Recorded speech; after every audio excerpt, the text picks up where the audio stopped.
So welcome everyone once again. This is Kevin from CSMI in Australia today, doing another video on this massive crawler crane. So as usual, if you have any question or comments, you can leave them below or you can email us at info@csmi.com.au.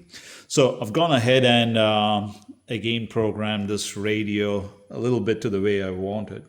And I pretty much jacked this crane with the jacking system, and that's what we're going to talk about. So just like the real crane, it does have hydraulics to lift these four outriggers that I'm going to show you.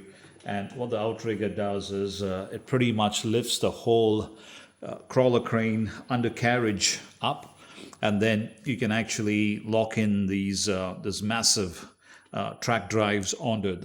Now the track drives are actually electrically driven, and they kind of got these connectors just like XT60, and I'm going to show you that in a minute over here. So you can see they've got these connectors up here, pretty much like an XT60, and you hook them up, and they're controlled by the two slides on the radio. So you push each slide. These are the slides I'm referring to. There's two of them on either side, and they kind of control the track. So you jack it up completely. The hydraulics is pretty good. It actually holds its position up there. And what I'm going to do is in a second, I'm going to lower this down so you can actually see the functionality. There you go. It's a bit slow to actually go up, but because of its own weight and gravity, it goes up pretty quick down, and then that's the hydraulic stop there. So you got four outriggers up here, and they've designed it quite well that you can slightly, these things actually pivot a little bit, or they actually lift in a traverse fashion up and down, and just give you enough of space to put the feet underneath it, or the stabilizers. So let's have a look at this being jacked up now. Right, here you go. Start the hydraulics. It doesn't go up uniformly, as you'll probably be able to see in this angle. Let's put it in this angle so you can see it better. It doesn't go up uniformly, but it doesn't really matter because it doesn't have flow divider valves like they do in the real life. So the flow is uniform to all the cylinders. So it's taking its time.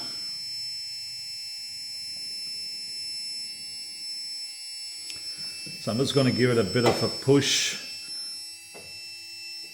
All I'm doing is trying to lift it up so it's a bit quicker.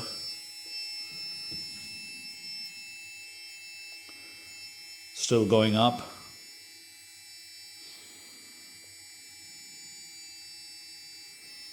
Okay, that's it. And now I'm going to stop the hydraulics. Now you can see the speed of the tracks. Well, that's as fast as it goes.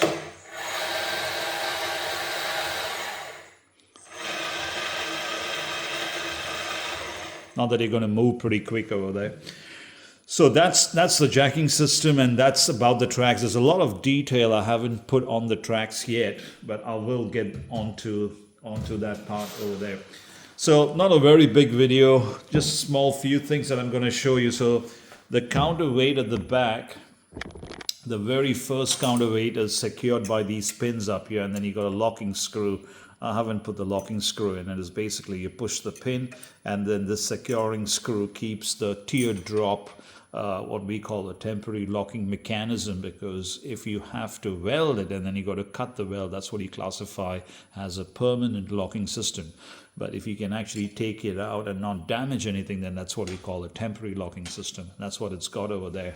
Now, it does have, so the A-frame has a winch at the back up here, as you can see, and it goes through a little pulley, and then it has a really neat original style locking securing mechanism. The cable goes through, it's got a little wedge up here, and as you pull it, it just wedges and gets even more tighter, and there's no way it's coming out.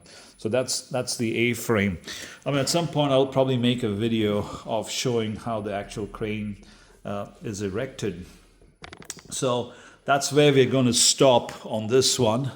As usual, thank you for watching, and if you have any question or comments, leave them below, and I'm happy to answer them. Catch you on the next one, and thank you for watching.